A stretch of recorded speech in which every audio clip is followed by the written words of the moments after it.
Good morning, student.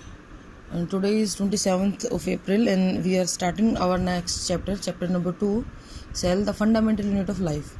So, first of all, I will give you the introduction. As you all know, that all the organisms present on the earth are made up of microscopic unit called as cell. यानी कि जितने भी धरती पे organism है, either plant or animal, they all are made up of certain units which are known as cells. अगर ये organism किसी एक cell से बनते हैं, if these organism are made up of a single cell which perform all the function of the life, they are known as unicellular organism like bacteria, amoeba, paramecium and euglena. But in other अगर बहुत सारी cell आपस में मिलती हैं और अलग अलग फंक्शंस को एक्वायर करती हैं और उसके बाद बॉडी पार्ट्स को बनाती हैं, ऐसे ऑर्गेनिज्म को हम बोलते हैं बेटा multi cellular organism like some fungi, plant and animal. Now the question here is why do all organism have the cells. क्या ज़रूरत पड़ गई किसी भी ऑर्गेनिज्म को बहुत सारी सेल रखने की. बेटा इसकी ज़रूरत इसलिए पड़ेगी कि सभी लिविंग ऑर्गेनिज्म जो होते हैं वो बहुत सारी मेटाबॉलिक एक्टिविटीज़ को परफॉर्म करते हैं एक बहुत ही बैलेंस्ड एनवायरनमेंट के अंदर, ताकि वो अपनी लाइफ को सस्टेन रख सकें. उस कंडीशन के अंदर सेल्स का होना बहुत ज़रूरी होता है, क्योंकि सेल एक लाइफ सपोर्टिंग चैम्बर है, एक छोटा सा रूम आप इसको मान सकते हैं जिसके अंदर बहुत सारी एक्टिविटी एक साथ परफॉर्म की जाती हैं. इसीलिए सेल को हम लोग एक structural and functional unit of life भी या लिविंग ऑर्गेनिज्म भी बोल देते हैं.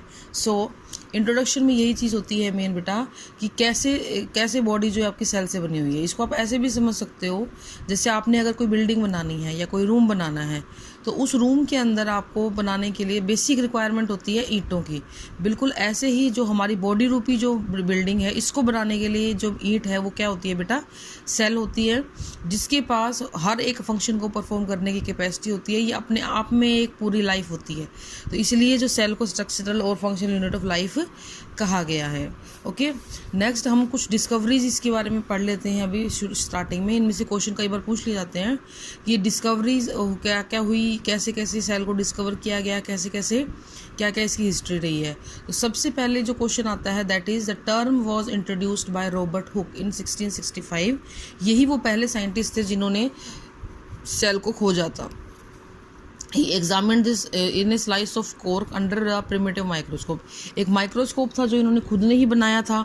उस माइक्रोस्कोप के अंदर इन्होंने एक प्लांट होता है कोर्क्यूस सुबर, उसकी कॉर्क ली थी, उसकी स्लाइस को काट के उसको चेक किया था और उन्होंने बताया था कि हाँ कुछ कंपार्टमेंट लाइक स्ट्रक्चर आपको उनको नज़र आई. उन्होंने देखा कि उस कॉर्क के अंदर की जो स्ट्रक्चर है वो बिल्कुल वैसी दिख रही है जैसे मधुमक्खी के छत्ते में नज़र आती है.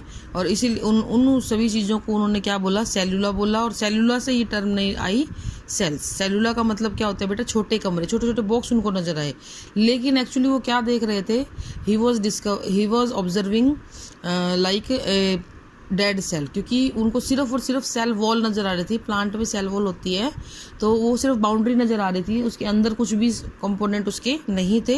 बट स्टिल क्योंकि उन्होंने इस चीज़ के बारे में एक मतलब बात बताई, लोगों को एक ऑब्जर्वेशन दी, तो उस चीज़ को आगे लेके लोगों ने फिर डिस्कवरीज करनी शुरू की. तो उन्होंने he laid the foundation for the discovery of the further cells. ठीक है, तो रॉबर्ट हुक जो थे वो पहले साइंटिस्ट थे जिन्होंने सेल को खोजा. हु डिस्कवर्ड द सेल, अगर क्वेश्चन आता है हु डिस्कवर्ड द सेल तो रॉबर्ट हुक आता है. Then next comes the Anton von Leeuwenhoek.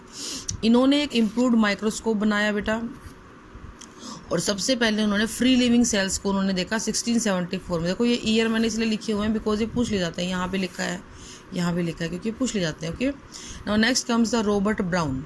He discovered nucleus Dujardin, he discovered sarcode और साइटोप्लाज्म. इन्होंने सेल के अंदर का जो लिक्विड पार्ट था उसको खोजा था डुजार्डिन ने. ना और द पुरकिंजे, उन्होंने भी सिमिलर चीज़ों को खोजा, लेकिन अब उन्होंने उसको सार्कोड नाम ना देके क्या बोला बेटा, प्रोटोप्लाज्म बोला. ठीक है, next comes the Schleiden and Schwann. इन्होंने बहुत इंपॉर्टेंट डिस्कवरीज करी थी. Schleiden was a plant scientist and Schwann was an animal scientist. तो दोनों को ही मैंने इकट्ठा करके लिख दिया. सेल थ्योरी की बात हम कल करेंगे. दोनों की ही उन्होंने एक कॉमन बात बोली थी कि स्लाइडेन जब अपनी डिस्कवरी कर रहा था तो वो प्लांट्स के बारे में पढ़ रहा था, और उसमें उसने ये बोला कि जी ये जितने भी प्लांट हैं ना वो छोटी छोटी सेल से बने हुए हैं, they all have cell wall. श्वार ने भी यही चीज़ बोली कि जितनी भी एनिमल है they all made up of cells. But they don't have plant cell wall. Okay, तो बेसिक डिफरेंस एक ही था कि सेल वॉल का था। बाकी तो मतलब मेन चीज़ उस टाइम ये थी कि कोई भी ऑर्गेनिज्म हो, आइदर प्लांट और animal, they are made up of cell. तो इसी चीज़ को मद्देनज़र रखते हुए इन दोनों ने कलेक्टिवली फिर एक सेल थ्योरी दी, जिसको हम आगे डिस्कस करेंगे। अभी सिर्फ डिस्कवरीज की बात करेंगे। हु गेव सेल थ्योरी, तो ये चीज़ ध्यान रखनी है। Who gave cell theory? Schleiden and Schwann. Next comes the Rudolf Virchow. इन्होंने आइडिया दिया, एक चीज़ बोली इन्होंने अपनी लैंग्वेज में, ओमनिस सेलुला ई सेलुला। इसका क्या मतलब था कि all the pre living cells arise from pre existing cell. जितनी भी लिविंग सेल हैं वो पहले से मिलने वाली सेल से ही बनती हैं। उसके बाद हैकल एक साइंटिस्ट थे, इन्होंने बताया कि न्यूक्लियस होता है जो बहुत सारी इंफॉर्मेशन को स्टोर करता है और आगे से आगे उसको लेके जाता है। नेक्स्ट इलेक्ट्रॉन माइक्रोस्कोप की खोज हुई, नॉल व रस्का ने इसको खोजा था। इन्होंने इस चीज़ को पॉसिबल बना दिया कि हम सेल की बाउंड्री सर्च ना करें, हम उसके अंदर के सामान को और उसके अंदर मिलने वाले जितने भी छोटे छोटे सेल ऑर्गेनेल्स हैं उनको भी डिटेल स्टडी कर सकें। तो इलेक्ट्रॉन माइक्रोस्कोप ने इस चीज़ को पॉसिबल कर दिया। उसने सेल को बहुत ही ज़्यादा माइन्यूटली देखना और पॉसिबल कर दिया। हम सेल की डिटेल्ड स्ट्रक्चर के बारे में अब इजीली पढ़ सकते थे।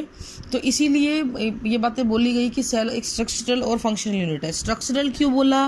किसी भी बॉडी को बनने के लिए इसकी ज़रूरत है। फंक्शनल क्यों बोला? क्योंकि एक पूरी बॉडी जो फंक्शन परफॉर्म करती है, अकेली सेल भी उन फंक्शंस को परफॉर्म कर सकते हैं बेटा। Tomorrow we will discuss next. This is all for today. Thank you. Have a nice day.